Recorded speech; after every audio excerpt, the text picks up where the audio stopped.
Hello friends, मैं आयुष, मैं आप सबका इस ज्ञान गंगा यूट्यूब चैनल में स्वागत करता हूं। देखिए, अभी हम ज्योग्राफी स्टार्ट किए थे, इंडियन ज्योग्राफी, और उसका आज पार्ट 2 पढ़ेंगे। इसमें जो पढ़ना है बेसिकली वो आपको मिलेगा जनसंख्या वृद्धि। जनसंख्या वृद्धि भारत में कितना है, किस क्षेत्र में ज़्यादा है, किस राज्य का ज़्यादा है, किस राज्य का कम है, जनसंख्या वृद्धि की प्रावस्था कितना है। 4 प्रावस्था में बेसिकली डिवाइड किया हुआ है। किस रेंज में, जैसे देखेंगे 1911 से 1921 में जनसंख्या वृद्धि दर ऋणात्मक है, तो 4 भाग में जो डिवाइड किया हुआ है, किस में जनसंख्या वृद्धि ज़्यादा है, किस में कम है, ये सारी चीज़ों के बारे में मैं आपको आज बताऊंगा। साथ साथ भारत की कौन सी ऐसी योजनाएं आ रही है जो जनसंख्या को नियंत्रित करने की कोशिश करेगी, इन सारे मुद्दों के बारे में मैं आपसे आज बात करूंगा। तो आइए देखते हैं।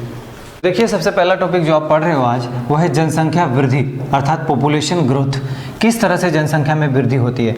जनरली इसका डेफिनेशन भी आपसे पूछा जाता है कि जनसंख्या वृद्धि क्या होता है।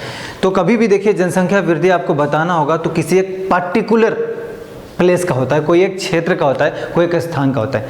ठीक, 2 समय अंतरालों के बीच किसी निश्चित क्षेत्र में जनसंख्या में वृद्धि को जनसंख्या वृद्धि दर कहेंगे।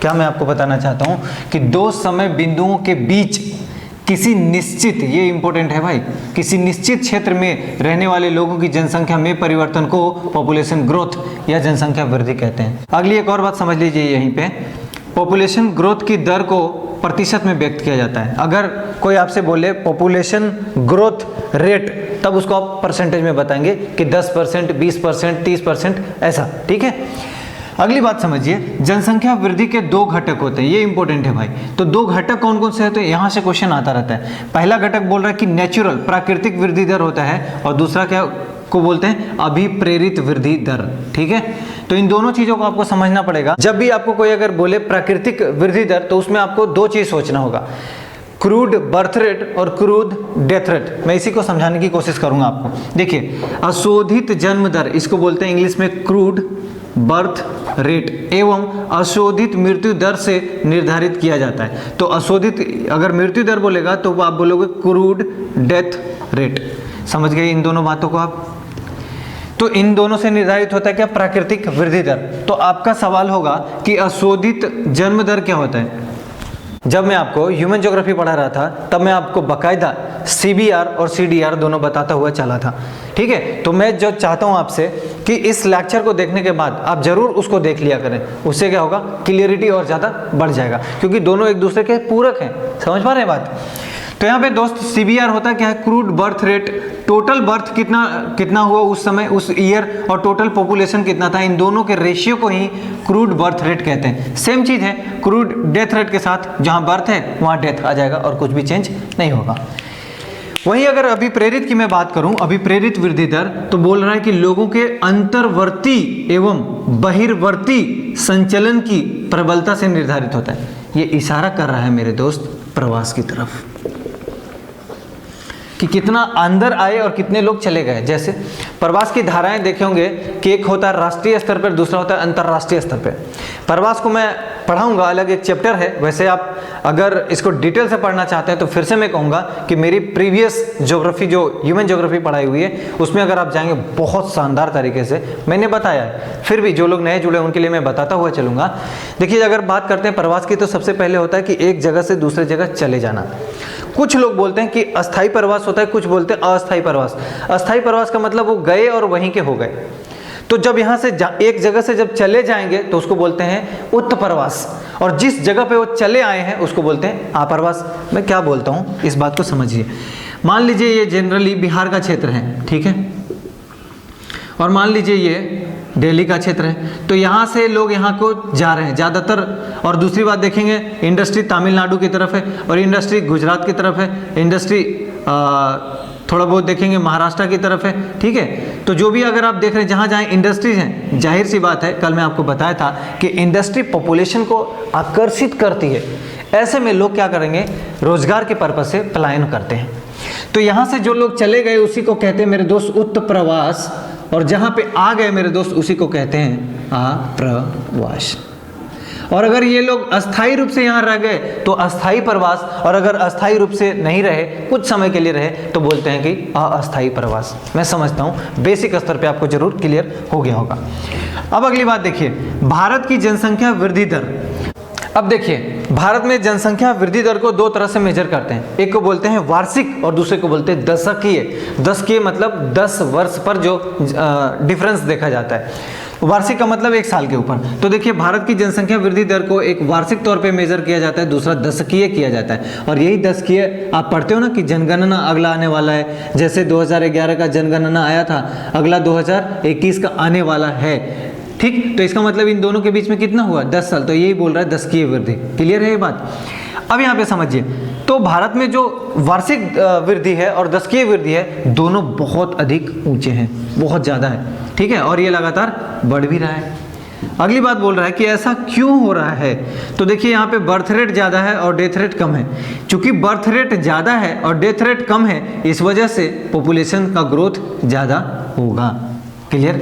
अगली बात देखिए, एक और रीजन मैं आपको बताता हूँ। ये तो चलो ठीक है, पहला रीजन आपको समझ में आया, बर्थ रेट और डेथ रेट से कोरिलेट करके।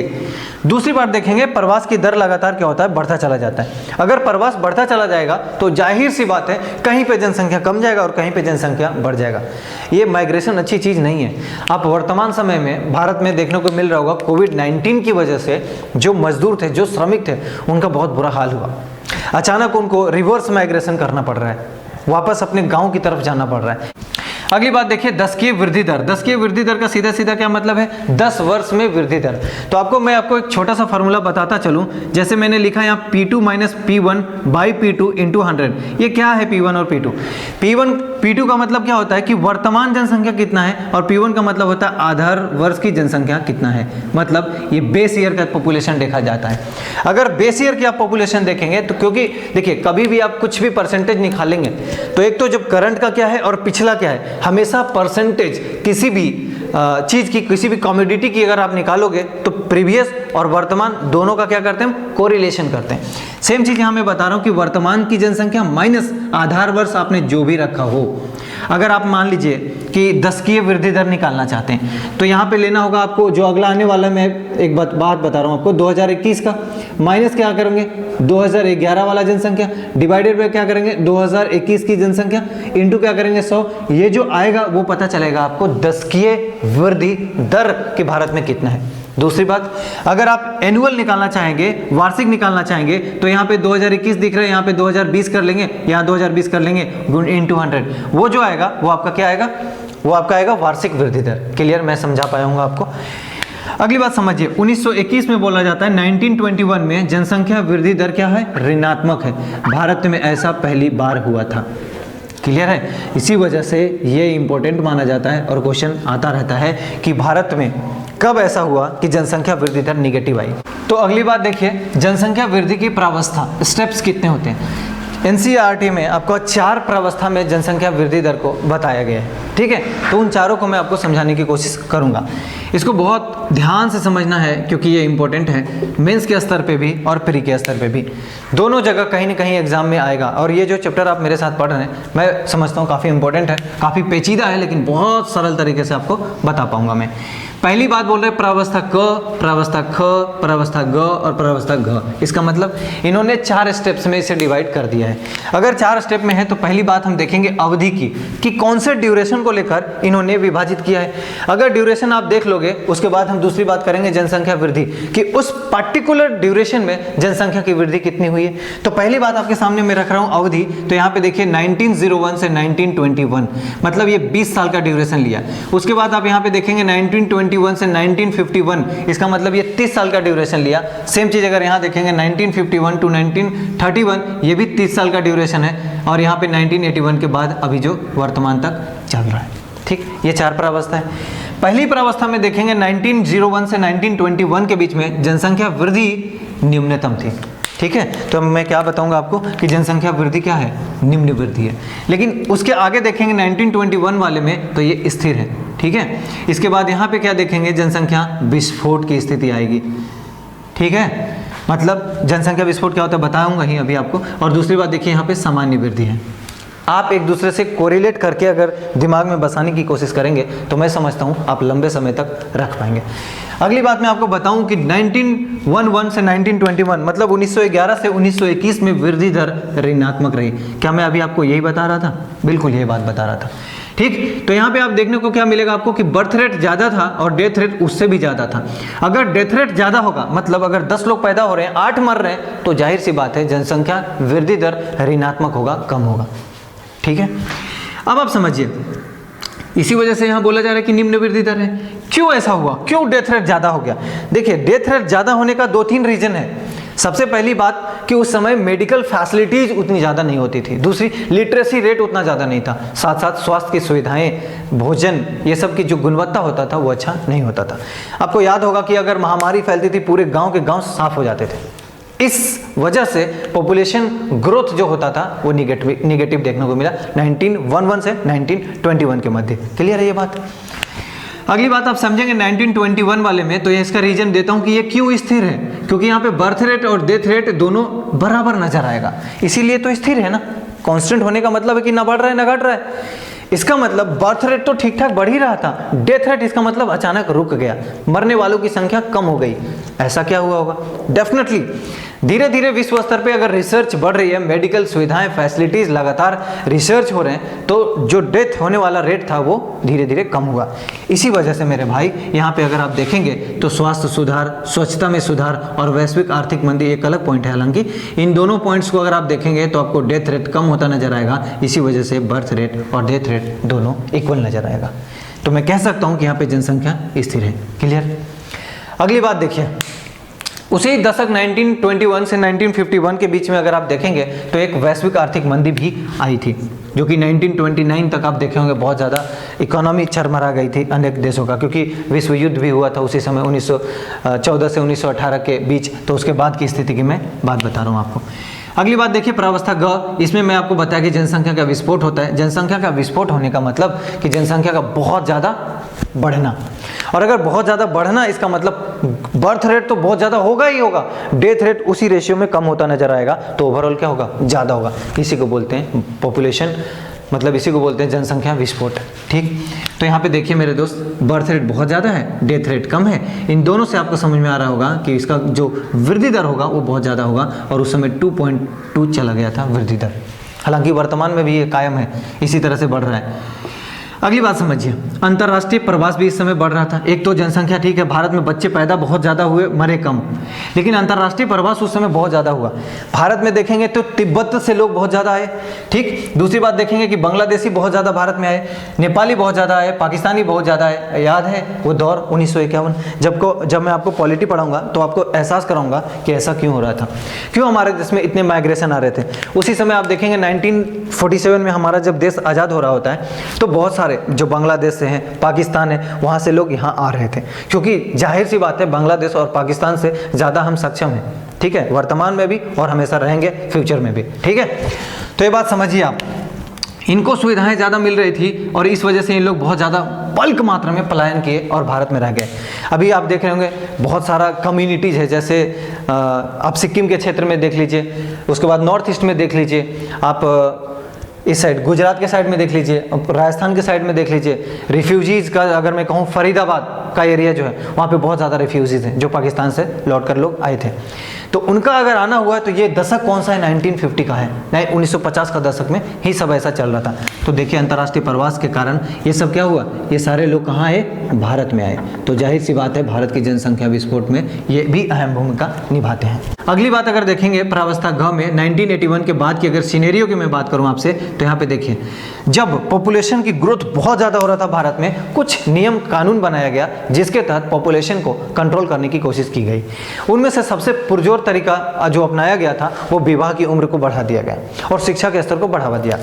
जैसे जैसे लिटरेसी रेट लगातार बढ़ती चली गई देश में, लोग समझदार होते चले गए, और जो विवाह, बालिका विवाह या बाल विवाह देखने को मिलता था आपको, उस पर कंट्रोल किया गया। ठीक, तो ऐसे में क्या हुआ, जो मतलब नासमझ लोग भी शादी कर रहे हैं और जाने अनजाने में अपना जनसंख्या को बढ़ा रहे हैं, तो अब जब विवाह की उम्र को बढ़ाया गया और शिक्षा के स्तर को सुधार किया गया, तो इन दोनों की वजह से बर्थ रेट को क्या किया गया? स्थिर किया गया। समझ पा रहे हैं? इसका मतलब बर्थ रेट अत्यधिक नहीं बढ़ रहा था उस समय। और इस तरह से यहाँ पे देखने को मिलता है कि वृद्धि हुई लेकिन सामान्य वृद्धि हुई। अचानक कुछ दशक आप देख रहे होंगे फिर से ग्रोथ बहुत ज़्यादा हो रहा है। इसे रोकने के लिए मैं उम्मीद करता हूँ कि भारत सरकार जल्द से जल्द कोई ना कोई पॉलिसी लेकर आने वाली है। ये बार बार आपको आर्टिकल के माध्यम से, न्यूज़पेपर और न्यूज़ के माध्यम से संकेत मिल भी रहा होगा। अगली बात आप देखिए, भारत में जनसंख्या वृद्धि दर अभी भी ऊंची है। इसका मतलब अभी भी अगर वर्तमान में आप देखेंगे तो जनसंख्या वृद्धि दर आपको ज़्यादा नजर आएगा। देखिए, भारत में अभी भी क्षेत्रीय विषमता है जनसंख्या वृद्धि को लेकर। तो इसी क्षेत्रीय विषमता को मैं आपको समझाना चाहूँगा और इसको बाकायदा आपको मैप से समझा दूंगा। क्षेत्रीय विषमता को मैंने दो कड़ी में डिवाइड कर दिया। एक को मैं बोल रहा हूँ उच्च वृद्धि दर और दूसरे को बोल रहा हूँ निम्न वृद्धि दर। किस साइड में उच्च वृद्धि दर है और किस साइड में निम्न वृद्धि दर है आपको समझना चाहिए।